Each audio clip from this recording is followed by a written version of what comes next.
Terima kasih pemirsa Anda masih bersama kami malam hari dalam Sindo Prime dan masih bergabung bersama kami dalam dialog.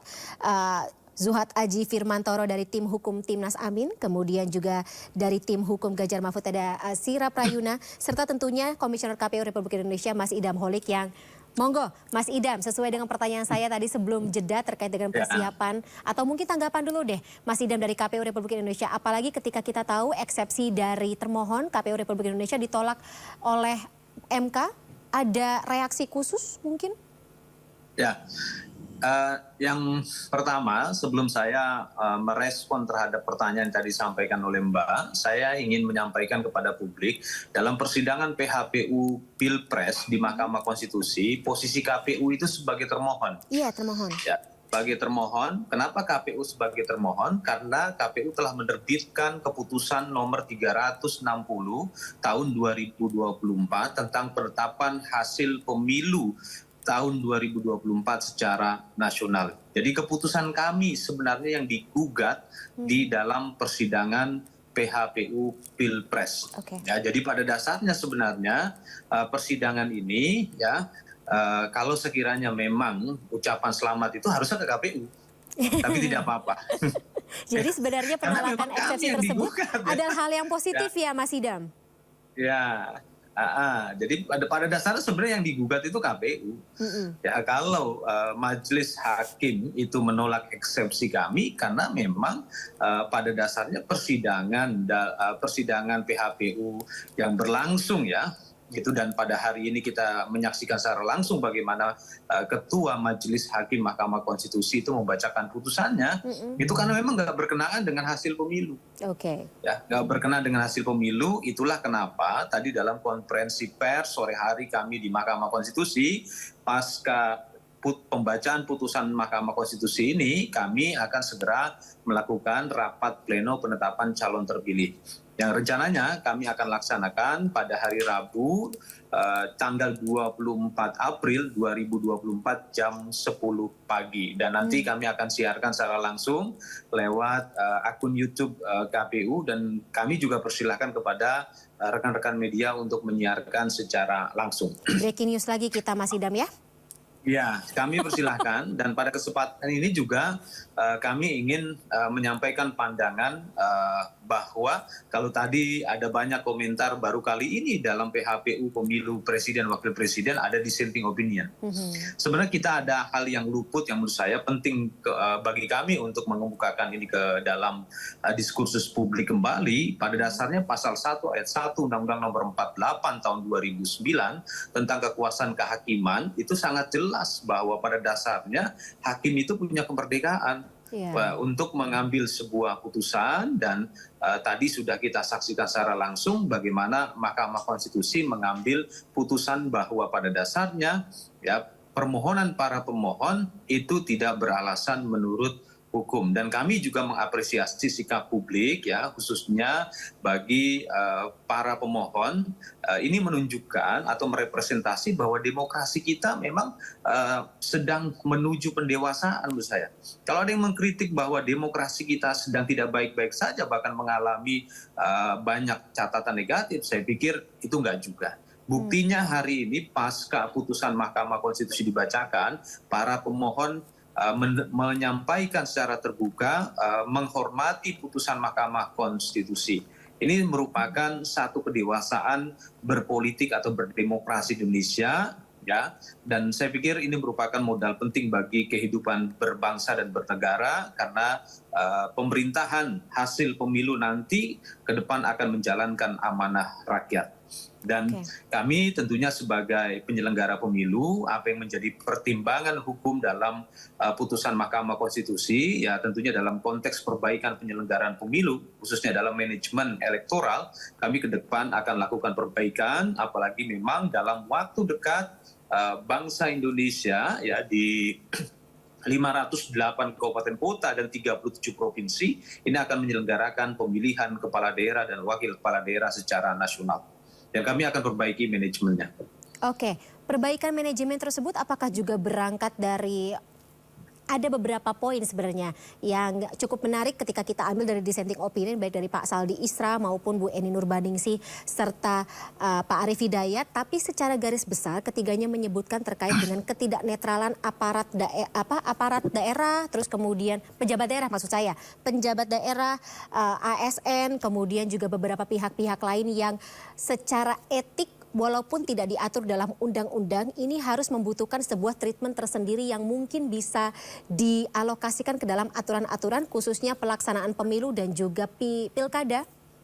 Mas Idam. Dari tiga dissenting opinion atau opini yang berbeda dari majelis hakim yang tadi kita semua saksikan dalam pembacaan putusan tersebut, itu tidak menyinggung pada persoalan manajemen penyelenggaraan pemilu ataupun tidak menyinggung persoalan KPU. Okay. Tapi tentunya kami sebagai penyelenggara pemilu, karena kami memiliki kewajiban melakukan sosialisasi dan pendidikan pemilih, tentunya hal-hal yang berkaitan tadi seperti yang Mbak kemukakan berkaitan dengan bagaimana memitigasi agar jangan terulang secara masif ya, misalnya dugaan terhadap keterlibatan ASN, karena ini akan merepresentasi pada kedewasaan berdemokrasi, maka kami akan lakukan sosialisasi dan pendidikan pemilih ya, dan tentunya kami juga akan berkoordinasi kepada para stakeholder khususnya lembaga-lembaga pemerintahan baik di tingkat pusat maupun di tingkat daerah, bagaimana ke depan kita bersama-sama mewujudkan pemilu yang lebih berintegritas, karena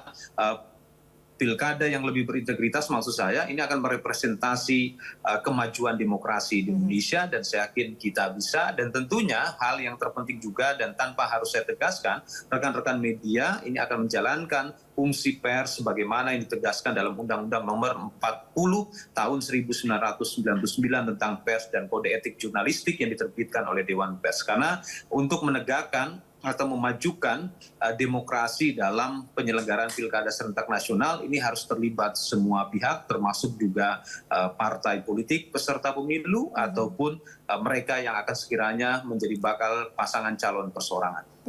Awak media ready standby siap bertugas mengawal bagaimana nanti jalannya pilkada yang berikut ini berarti ya, event nasional berikut ini. Baik, saya kembali ke Mas Sira. Tadi Mas Sira sempat terputus ya.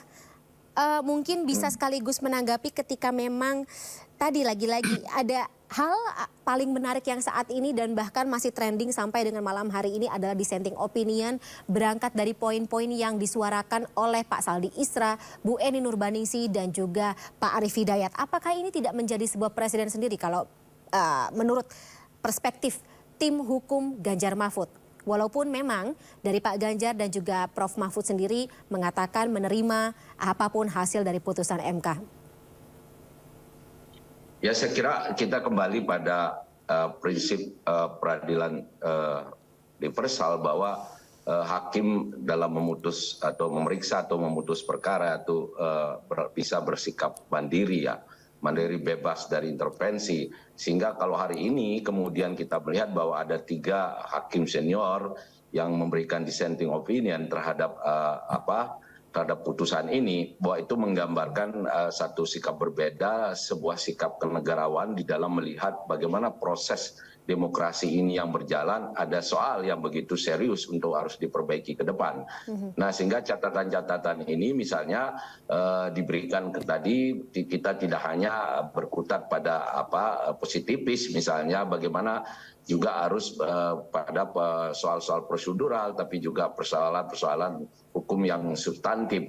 Nah, ini kan ada pertarungan dua kekuatan besar, yaitu rule of law dengan hukum yang dikendalikan oleh kekuasaan. Untuk itu yang menjadi catatan yang tadi dikemukakan oleh majelis hakim, soal regulasi, soal soal pelaksanaan pemilu kali ini syarat dengan intervensi, kemudian ada menggunakan anggaran dan fasilitas negara, serta bagaimana bansos dikapitalisasi dalam kerangka untuk merubah preferensi masyarakat juga menjadi catatan yang penting ke depan. Saya kira ini menjadi titik perhatian bagi kawan-kawan di KPU karena sebentar lagi mereka akan kita semua akan ada gawe besar secara nasional yaitu pilkada, bahwa catatan-catatan ini saya kira kemudian menjadi penting untuk lebih kuat diinternalisasi di KPU di tingkat provinsi, kabupaten, kota, sehingga demikian juga penyelenggara pemilu seperti Bawaslu juga harus lebih aktif, lebih kreatif di dalam menjalankan fungsi dan kewenangannya, di samping menerima laporan pengaduan juga hasil dari pemantauan mereka juga harus ditindaklanjuti secara serius. Kita hampir setiap sengketa PHPU selalu diberikan catatan seperti berulang dan berulang kembali, dan ini persoalan klasik yang tidak pernah selesai di dalam pemilu-pemilu kita. Nah, saya kira kalau tadi kemudian kita melihat ada satu sikap yang berbeda, saya kira itu adalah sebagai sikap kenegarawan dan kita harus apresiasi, dan ini menjadi catatan sejarah bagi perkembangan dalam proses penguatan pelembagaan demokrasi kita ke depan. Nah, saya kira catatan-catatan inilah yang harus menjadi perhatian oleh kawan-kawan kita di KPU. Kalau soal bahwa ditolak karena tidak ada alat bukti, karena speedy trial kita tahu bahwa 14 hari tidak cukup memungkinkan kita bisa exercise proses pembuktian secara baik itu saksi dan keterbatasan waktu, keterbatasan ruang untuk artikulasi terhadap permohonan kita di dalam persidangan juga sangat sulit untuk ini, dan kami cukup punya pengalaman. Saya di 2014, 2019 saya sudah di posisi pemenang pemilu waktu itu, Jokowi 2 periode saya mengendalikan di persidangan. Jadi saya paham betul bahwa situasi speedy trial ini tidak memberi ruang bagi pihak pemohon untuk menurut istilah yang Prof. Mahfud gunakan, Mas Ira, istilah yang digunakan oleh Prof. Mahfud ini, sidang Mahkamah Konstitusi atau sidang PHPU Mahkamah Konstitusi ini terasa seperti teater, pertunjukan teater. Bagaimana? Ya, saya kira karena kan durasinya memang pendek. Speedy trial itu kan 14 hari harus sudah selesai, ya kan. Kedua, sistem sistem proses beracaranya di situ memang demikian sesuai dengan diatur dalam PMK yang ada. Nah, sehingga kalau itu kemudian dianggap sebuah teatrikal, saya kira secara substansi kita sudah mendapat satu pandangan yang sikap kenegarawan yang bisa dipertunjukkan oleh 3 tokoh hakim konstitusi yang mulia lewat dissenting opinionnya. Dan saya kira catatan-catatan ini yang menurut saya menjadi penting untuk ditindaklanjuti oleh Komisi Pemilihan Umum, kemudian oleh Bawaslu, Dewan DKPP dan sebagainya, termasuk juga oleh pemerintah kan juga diberikan catatan tadi. Pemerintah juga harus mengatur kembali tentang sistem penganggaran, kebijakan politik anggarannya, kemudian mengatur kembali tentang waktu dan pola pembagian bansosnya, sehingga tidak menimbulkan satu persepsi negatif terhadap adanya upaya untuk mempengaruhi persepsi pemilih di dalam menentukan sikap politik. Karena yang paling mendasar di dalam pemilu kita adalah bagaimana bisa mewujudkan pasal 22E ayat 1 itu, pemilu harus dilaksanakan secara langsung, umum, bebas, rahasia, jujur, dan adil. Kemudian bagaimana penyelenggara pemilu juga harus melaksanakan prinsip-prinsip pemilu, yaitu harus bersikap independen, non-partisan, imparsialitas, berimbang, efektif, efisien, profesional, dan sebagainya. Dan catatan ini saya kira penting untuk kita semua menjadikan satu landasan untuk merubah tata kelola, kemudian manajemen, regulasi yang ada, sehingga kita bisa memperoleh satu pelaksanaan pemilu sesuai dengan semangat konstitusi kita, khususnya pasal 22E ayat 1 itu. Dan saya kira ini yang menjadi komentar saya pada. Baik, saya beralih ke Mas Zuhad. Mas Zuhad, sedikit berbeda memang dengan apa yang disampaikan tadi baik Bang Frits dan juga nuansa yang dinyatakan oleh Mas Idham Holik dan juga KPU Republik Indonesia, ketika Pak Arief Hidayat dalam dissenting opinionnya menyebut bahwa ini atau apa yang terjadi dalam PHPU ini atau putusan MK kali ini itu adalah sebuah bentuk kemunduran demokrasi. Tanggapan Anda dan juga tim hukum atau Timnas Amin Anies Mohaimin maksud kami. Iya, dalam prinsip melihat pemilu 2024 saya kira tidak ada yang berubah. Kita melihat adanya proses demokrasi yang mengkhawatirkan gitu. Meskipun kemudian di ujung namanya kita berbangsa dan bernegara, Mbak ya. Jadi bangsa negara kita Indonesia ini mau nggak mau harus terus tetap berjalan, apapun keadaannya, apapun situasinya. Dan itu pentingnya kita berkomitmen dalam konsensus kita dalam konstitusi itu. Nah, termasuk dalam hal bagaimana kita menilai atau menghormati putusan MK kali ini. Sekali lagi, saya kira cara pandang kita terhadap pemilu kemarin tidak berubah, hanya karena memang putusan Mahkamah Konstitusi sudah menyatakan bahwa putusan itu menolak permohonan, ya kita semuanya harus menghormati. Dan itu seperti yang disampaikan oleh Bang Sira tadi, menjadi poin catatan bagi kita semuanya, terutama terhadap 3 dissenting opinion itu ya. Bahwa proses pemilu ke depan, proses kita berdemokrasi itu masih harus terus disempurnakan. Jika tidak demikian, maka ya kekhawatiran banyak guru besar itu di depan mata gitu.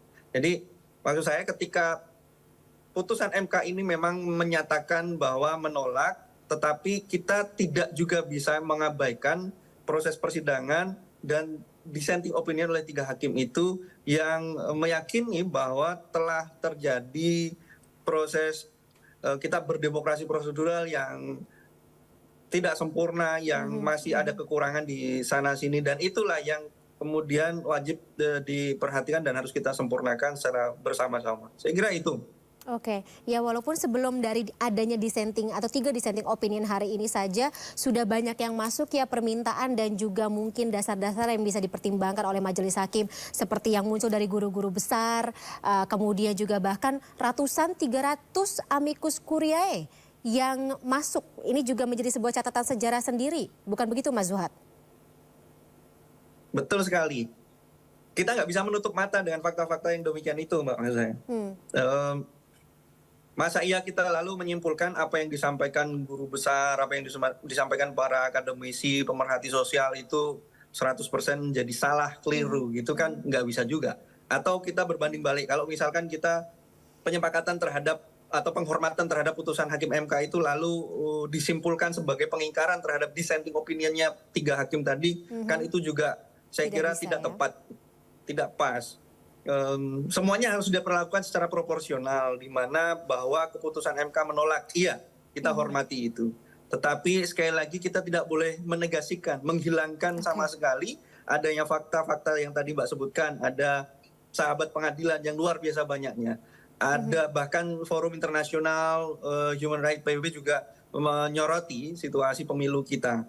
Lalu juga yang terakhir tentu banyaknya kejadian pelanggaran etik yang mewarnai proses pemilu kita hari ini juga itu menjadi satu problem tersendiri.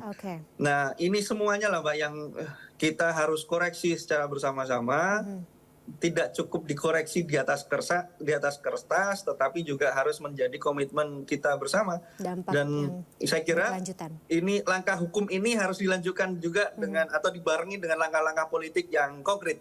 Tidak hanya kemudian putusan MK yang menjadi berkas tanpa ditindaklanjuti dalam wilayah politik yang konkret. Saya kira itu.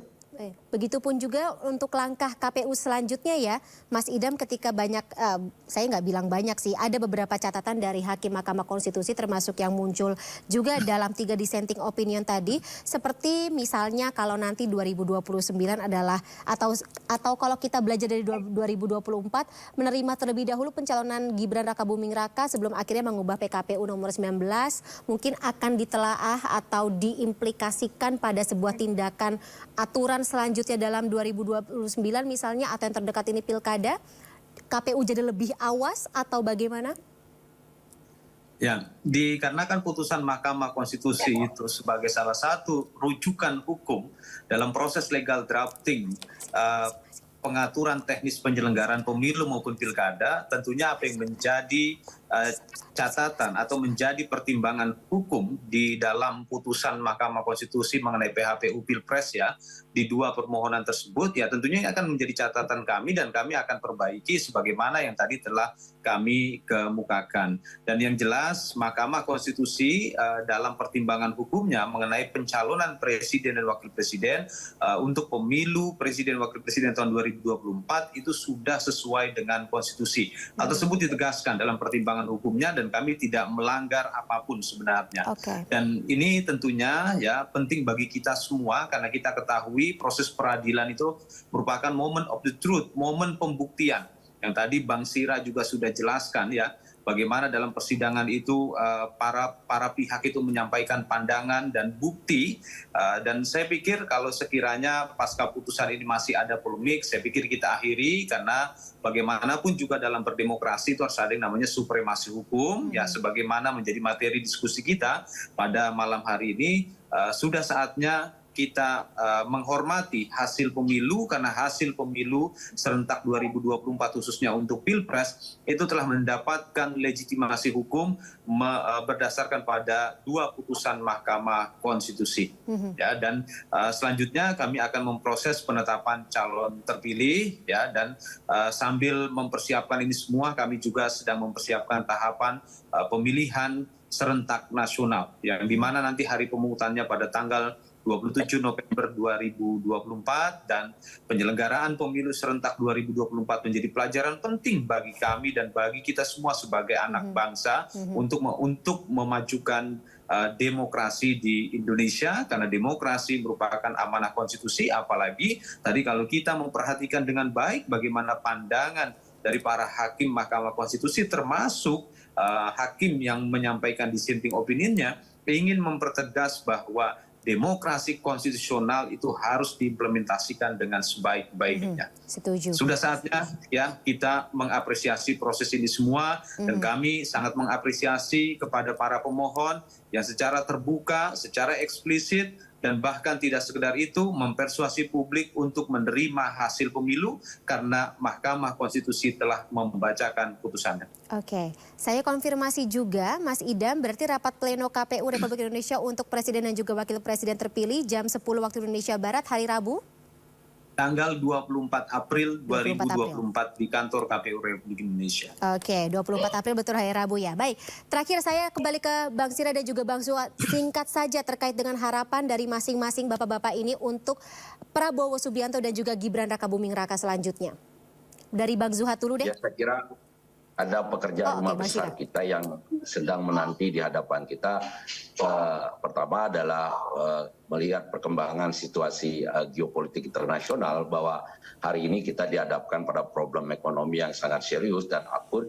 Saya kira ini menjadi satu kerja besar yang harus dipikirkan bersama dan memerlukan satu semangat nasional yang kuat untuk mari kita bersama-sama mencari satu solusi yang terbaik agar ekonomi Indonesia ini segera bergerak menjadi yang lebih baik. Karena ini dampaknya luar biasa, tidak hanya kepada kelas menengah, tetapi juga pada masyarakat ini bawah.